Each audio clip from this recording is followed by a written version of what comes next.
Hello, I'm Diane from Stitchcape. I'm Stitchcape in many ways. I'm just doing a video today to talk about this quilt I've just finished called Family Circle.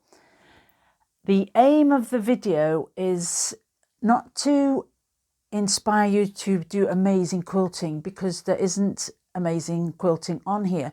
What I want to do is inspire those people who can get a little bit of overwhelm when you see all those amazing quilts from Festival of Quilts, which has just been in the UK in August. The quilting there that you will see is amazing, or very intricate curls and swirls and all sorts of amazing things and such intense detail. This is a project, if you need to come down from that and try and give yourself a lift, that you can do your own quilting. You do not have to aspire to doing that intense whole cloth quilting for example.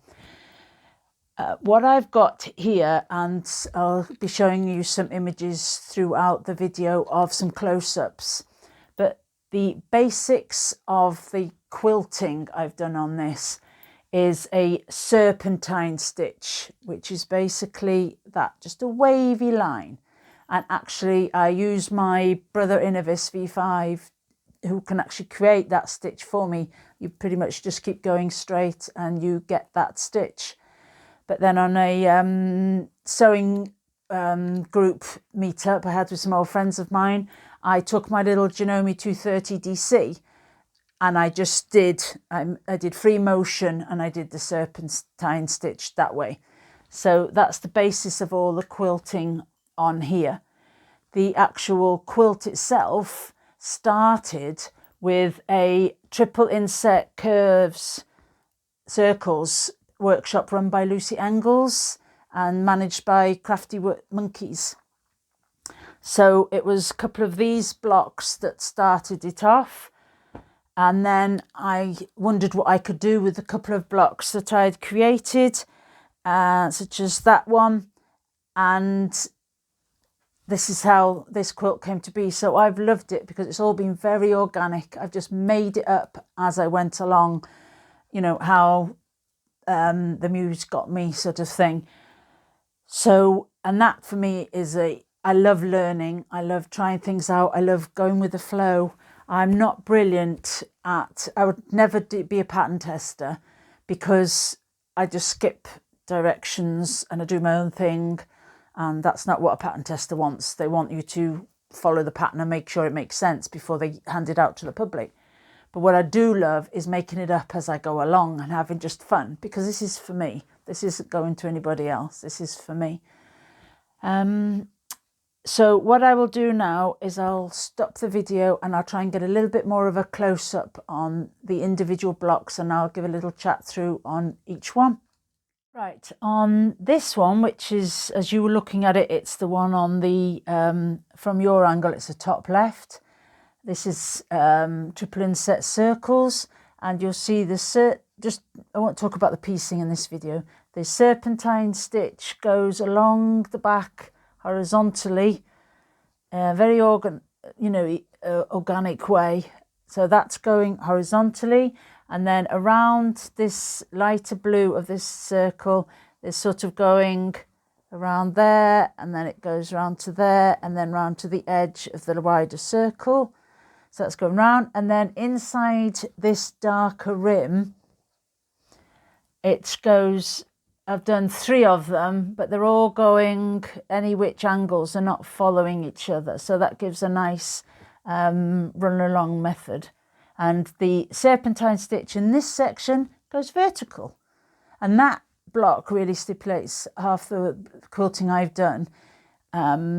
It's giving the texture. It's an easy stitch, just the same stitch, but it's just using it in different angles and different ways. So it's using the one thing you've learned and then making the most of it to add the texture. This one here, which is the top right from what you were looking at. Again, I've used a serpentine stitch going off at a bit of an angle, diagonal angle across the centre bit there. I haven't put anything in that one. And then this one, the serpentine stitch is just, again, I've got 3 of them that go around this unusual shape from there. And then on the edges you'll see 1, 2, 3, 4, 5, 6, 7, 8 of these, and what those are is, again, it's a serpentine, so you go like that, and then you just come back on yourself to create that loop. So serpentine and then back on yourself, then you follow the shape and go on to the next one. So that's introducing a slightly different element, but that element is repeated in the rest of the quilt. So there's continuity there and ease, so it's not too many different things to look at, which I quite like. Now, here we go. This one, the serpentine stitch is vertical inside that little circle. In this darker blue one, it's going horizontal. So you get to the end of a line, you follow your inner shape, then go back around the outside, go round again, down, and you just keep going along all the way. And this again has got the serpentine stitch chains, that's what I'm going to call them. 8 of those around there, and then this is my worst part of the quilt, because you've got serpentine chains, one going across that way, then that way, then that way, and then you come back, and so they cross over. They haven't worked well at all, not how I'd like to have done, but I don't pick them often enough, so I decided to call it a day and to stop. This block, what you can see is digital embroidery that I designed. I put on my Brother Innovis V5. I put in the text for that and put it on a curve. And then I created this stitch design, which I thought looked similar, a bit pointier than the serpentine, but similar, and with the red dots, so inducing the same colours that are throughout. And then I did this little one on the corner as well. So that was designed by me for this. And then I love the way the spiral serpentine stitch goes around the block. I think this is my favourite block of the quilt, actually, that one. I love the way that one's worked out, and the texture of it, and the fun of it. This one is interestingly pieced, taking the triple inset idea to the max and adding pieced sections of the circle as well. And what I've used there is, if you can see, the serpentine chains, one going across, and then I've also got them going across there. And you'll also see a serpentine effect as such in this going around as well. Good fun, yeah. Okay, I've shown you a photo of the quilting design I chose for this frame round here, but it's a little bit hard to see, but I got the idea as ever from Christina Camelli's book, Free Motion, Step-by-Step Free Motion Quilting, and it's a design called Ripple. There we go, which hopefully the bright lights will let you see a little bit. So that's what's all in this red dotty fabric. The fabrics I have used for this aren't really important, but just so that you know that you don't have to get everything designer. This is designer though, that's AGF Art Gallery Fabrics, and that one is also Art Gallery Fabrics. But the solid blues are all from my local quilt, well, my fabric store called Calico Lane. And the flannel I used for the backing and used to face my quilt. So you basically bring the backing round to the front. You don't have to do binding all the way. This is a different binding method, which I'd never done before, and I loved it. And I'd never used flannel before, and I love it. It feels so soft. And wait till I show you now. I'll turn the quilt around and show you what the quilting looks like on the other side, because often the back is where you get to see most of the texture, because on here, as you can see, it's quite tricky to spot, especially on the camera, and me not being a camera bod.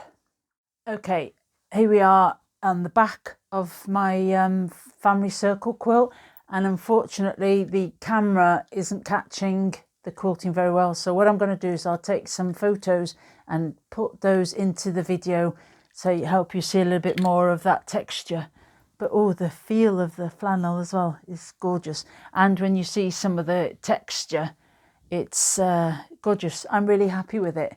No, it won't win any competitions, and I'm not going to be entering it in any. But like I said at the beginning, the idea of this video is to inspire people to quilt, not to feel fear of it. Like I haven't done this on a long arm machine.